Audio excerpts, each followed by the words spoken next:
Bonjour Valentine Bonjour Olga. et merci beaucoup pour ta vidéo. Et donc, moi, je procède directement avec la première question par rapport à cette intervention de grand scientifique Pierre. Oui.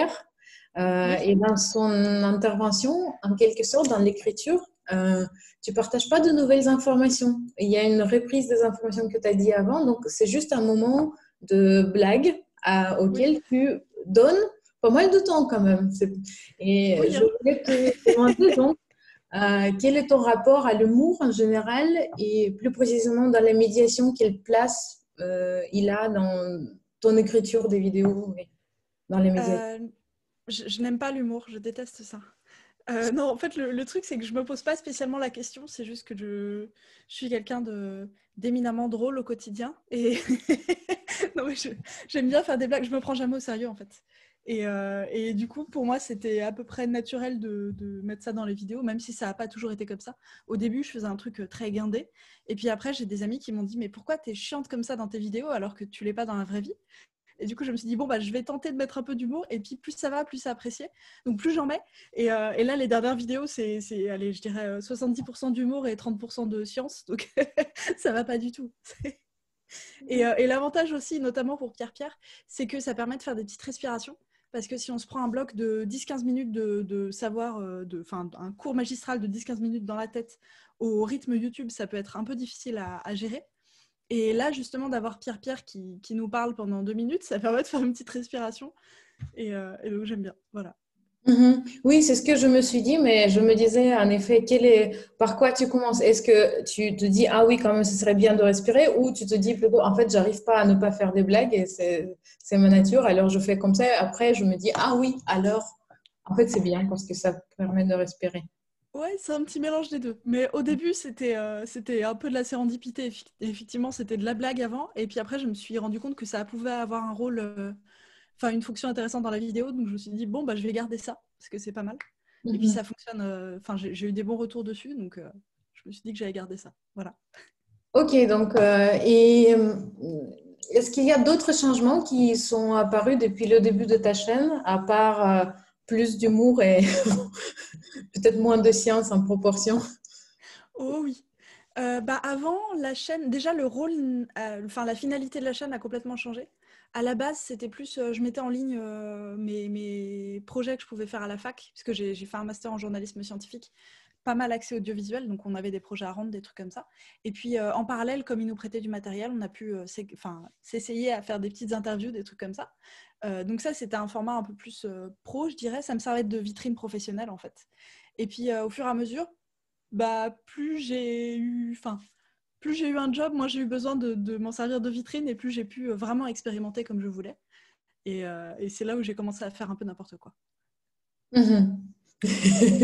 Ok, et super, merci beaucoup. Et par rapport plus au contexte précis de ta vidéo, moi j'ai appris plein de choses. Je connaissais pas du tout qu'il y a cette échelle de la dureté des minéraux.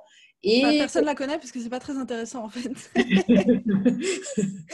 mais en tout cas, la phrase est assez rigolote et tu Oui, proposes de l'enlever, mais il n'y a pas de oui. proposition de remplacement. Est-ce que tu as une idée de proposition de remplacement ou c'est pas forcément le but? Comment tu vois ça?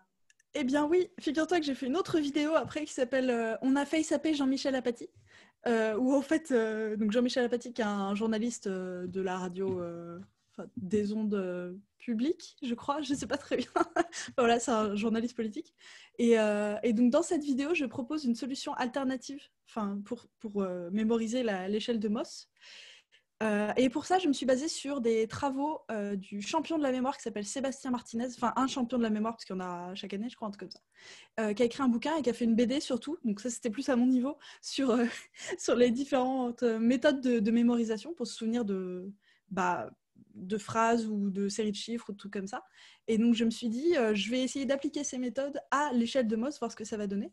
Donc l'idée c'est de raconter une petite histoire et de susciter des émotions, donc des émotions fortes. Donc ça peut être choqué, ça peut être faire rire, ça peut être un truc complètement absurde, ça peut être un truc triste, mais l'important c'est que c'est comme ça qu'on les mémorise.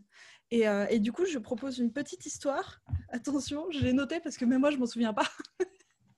Donc en fait, euh, pour le talc, le premier, donc je propose un bébé qui a les fesses talquées.